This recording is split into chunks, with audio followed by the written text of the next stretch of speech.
जय महालक्ष्मी भक्तों, महालक्ष्मी आप पर कृपा करें। भक्तों, दीपावली का त्यौहार बहुत ही करीब है। यह जो त्यौहार होता है लोगों की खुशी के लिए होता है। लोग जो है इस दिन बहुत सी अपनी मनोकामना माता से मांगते हैं, बहुत से उनसे प्रार्थना करते हैं और जिनका प्रार्थना सफल होता है, जो अच्छी तरह से पूजा विधि के द्वारा जो है पूजा पाठ करती हैं, जिनका जो है पूजा विधि सफल होता है, जो सही तरीके से पूजा पाठ करती हैं, तो उनको जो है माता लक्ष्मी की कृपा प्राप्त होती है। माता लक्ष्मी उन पर सहाय होती है, उनके परिवार पर जो है हमेशा कृपा दृष्टि रखती है।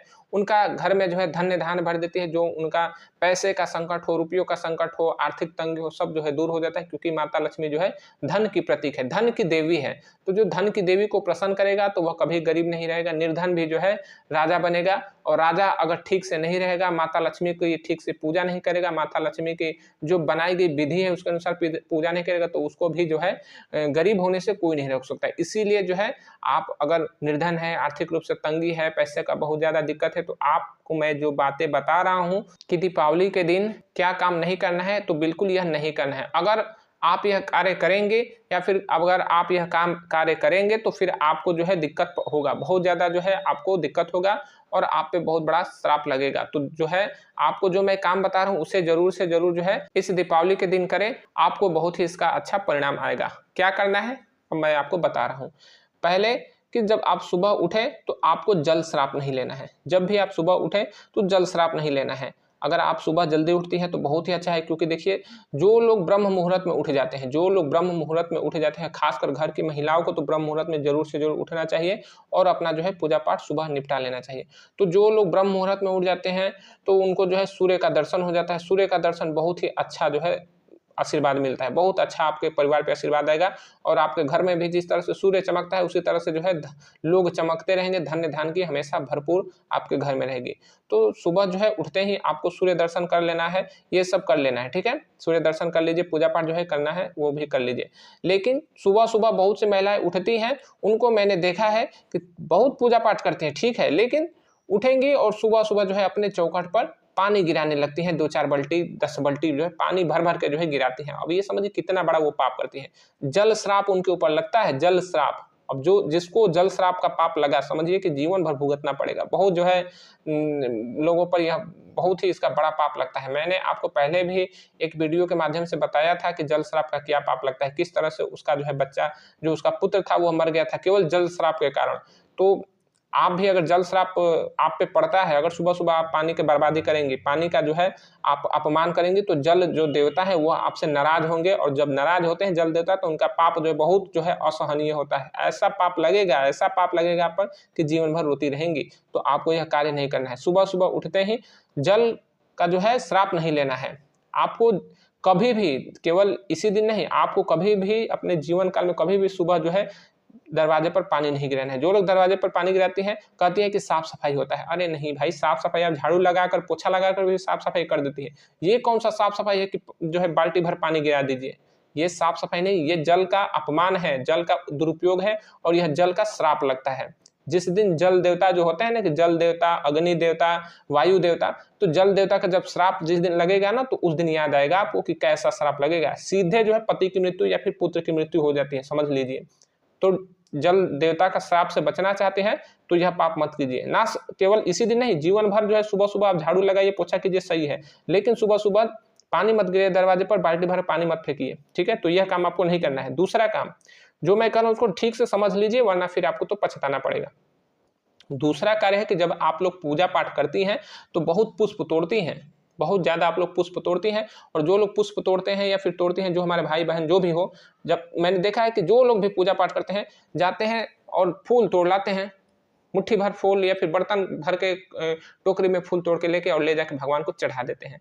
अरे समझिए कि कितना बड़ा आप पाप कर रहे हैं। पुष्प हत्या का आप पे पाप लग रहा है। पुष्प हत्या जो पाप होता है, मैंने आपको अपने इसी वीडियो में जो है आपको इसी चैनल पे वीडियो मिलेगा, बताया है कि पुष्प हत्या कैसे लगता है। और मैं कहता हूँ कि हर स्त्री पे पुष्प हत्या लगा है, हर स्त्री पे पुष्प हत्या का पाप लगता है और इसीलिए पुष्प हत्या के पाप से उनको संतान की प्राप्ति नहीं होती है। इसीलिए वो जो है वह निसंतान रह जाती है, जीवन भर वह जो है बांझ कहलाती है।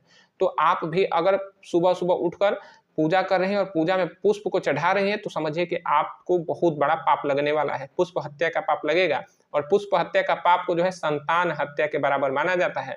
और जो संतान हत्या करता है उसके भी संतान की एक न एक दिन मृत्यु होना निश्चित होती है। तो आपको सुबह सुबह पूजा कीजिए, प्रभु श्री राम की पूजा कीजिए, बहुत अच्छा इसका परिणाम आएगा। प्रभु श्री राम का पूजा कीजिए, रामचरितमानस का पाठ कीजिए, चौपाई का पाठ कीजिए, चौपाई को अपने परिवार में कहिए, सुनाइए, बहुत अच्छा इसका परिणाम आएगा। लेकिन अगर जहाँ कहीं पे भी आपने जो है पुष्प हत्या कर दी, यानी कि उनको पुष्प समर्पित कर दिया, तो फिर आपसे बड़ा पापी कोई नहीं होगा। बहुत बड़ा इसका परिणाम आपको आएगा। पुत्र या फिर पति या फिर कोई भी आपके घर में कोई ना कोई मर जाएगा, आपको जीवन भर पाप भोगना पड़ेगा।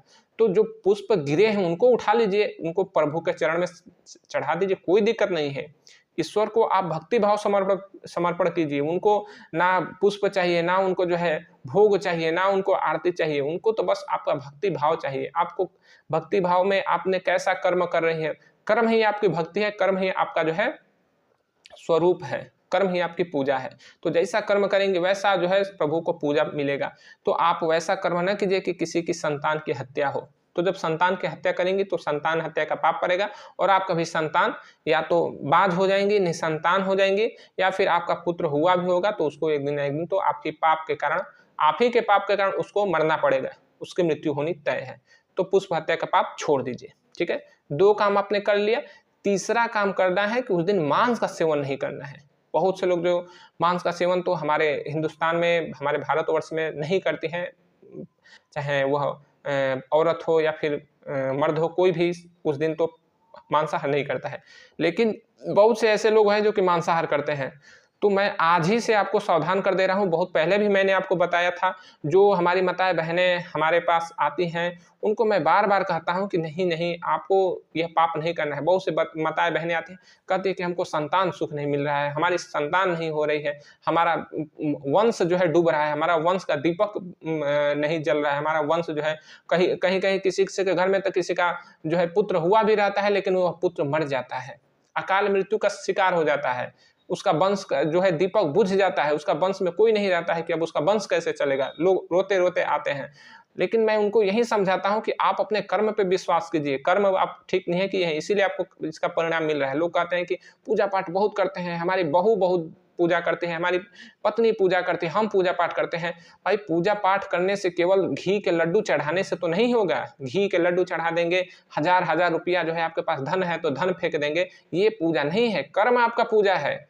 पूजा कर रहे हैं, हजार हजार का नोट फेंक रहे हैं, 2-2 हजार का नोट चढ़ा रहे हैं, खूब लोगों को जो है बढ़िया बढ़िया कपड़ा दे रहे हैं, मिठाई उनको दे रहे हैं, तो ये जो है आपका, ये तो धन का प्रतीक है। आपके पास धन है, आप धन को बांट रहे हैं, लेकिन वह धन किस तरह से आप कमा रहे हैं, आप वह धन किस तरह से कमा रहे हैं। किसी का गर्दन दबाकर किसी का धन कमाएंगे तो फिर वो तो श्राप ही देगा, और श्राप लगेगा तो आपको कष्ट झेलना पड़ेगा। तो जब आप मांस खाएंगे तो किसी पर आप भगवान से कहते हैं कि हे प्रभु हम पर दया करना।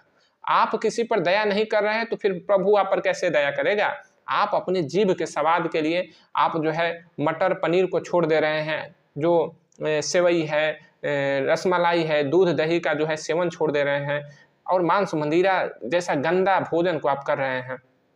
तो मांस अपने जीभ के स्वाद के लिए किसी का आप गर्दन काट रहे हैं, किसी बकरी का, किसी मुर्गे का आप जो है बलि दे रहे हैं, काट रहे हैं, खा रहे हैं, तो फिर उसका परिणाम कौन भुगतेगा। आपका पड़ोसी नहीं भुगतेगा, आप ही को भुगतना पड़ेगा। तो फिर मांसाहार का सेवन भी छोड़ दीजिए। तो मांसाहार का सेवन जो है त्योहार के दिन तो बिल्कुल भी ना कीजिए। और आगे से मैं आपसे हाथ जोड़कर प्रार्थना कर रहा हूँ कि ऐसा पाप आप ना करिए, नहीं तो आपका परिवार बर्बाद हो जाएगा और जीवन भर हाथ मलते रह जाए कि कौन सा मैंने पाप किया। बहुत बड़ा पाप कर रहे हैं। तो यह 3 पाप तो बिल्कुल भी नहीं करना है। पुष्प हत्या का पाप नहीं लेना है अपने सर पर, और जल श्राप नहीं लेना है, जल का श्राप बिल्कुल भी नहीं लेना है, और मांसाहार नहीं करना है। और यह जीवन भर के लिए छोड़ दीजिए। आज ही से प्रण ले लीजिए, इसी त्योहार से प्रण ले लीजिए कि नहीं भगवान, नहीं, आज के बाद जो है मैं यह पाप नहीं करूंगा, नहीं करूंगी, बिल्कुल भी नहीं करूंगी। और जिस दिन से आप यह पाप छोड़ेंगे ना, लिख कर ले लीजिए कि महालक्ष्मी आपके घर से नहीं जाएंगी। लिख कर कहीं ले लीजिए कि महालक्ष्मी आपके घर से नहीं जाएंगी। आपके घर में हमेशा जो है शांति बना रहेगा, आपका घर हमेशा तरक्की करेगा, और आपके बच्चे जो होंगे वह संस्कारवान प्रभु श्री राम जैसे होंगे। जो कौशल्या नंदन श्री राम है उनके जैसे आपके बच्चे होंगे, क्योंकि वह देखेंगे कि हमारे घर में मांस कोई नहीं खाता है तो उनको भी बहुत अच्छा संस्कार मिलेगा। वह देखेंगे कि हमारे चौखट पर जो है सुबह सुबह जल की बर्बादी नहीं होती तो उनको भी अच्छा संस्कार मिलेगा। वह देखेंगे कि जो है सुबह सुबह पुष्प की हत्या नहीं होती है तो उनको भी अच्छा जो है संस्कार मिलेगा। तो आपके धन दौलत आपके बच्चे ही हैं, आपके संतान ही हैं। अगर ये बिगड़ गए, अगर यह आपके गलत कार्य को देखकर, क्योंकि माता पिता ही उनके पहले गुरु होते हैं, तो जब गुरु ही उनको खराब शिक्षा देगा, गुरु ही उनको बेकार शिक्षा देगा, तो फिर कहाँ से उनका जो शिष्य है वह सही शिक्षा पाएगा और सही रास्ते पे जाएगा? नहीं हो सकता। तो जब आप यह गलत कार्य छोड़ देंगे तो आपके आने वाले बच्चे भी, आपके पुत्र जो होंगे, पुत्र पुत्री होंगे, आपको बहुत जो है अच्छा इसका लाभ मिलेगा, बहुत अच्छा आपका परिवार तरक्की करेगा। तो परिवार की तरक्की चाहते हैं तो आज से ही यह तीनों जो पाप है वह करना छोड़ दीजिए। महालक्ष्मी आप पर हमेशा कृपा करेंगी, आपको हमेशा धन धान्य से भरे रखेंगी। जय माँ लक्ष्मी।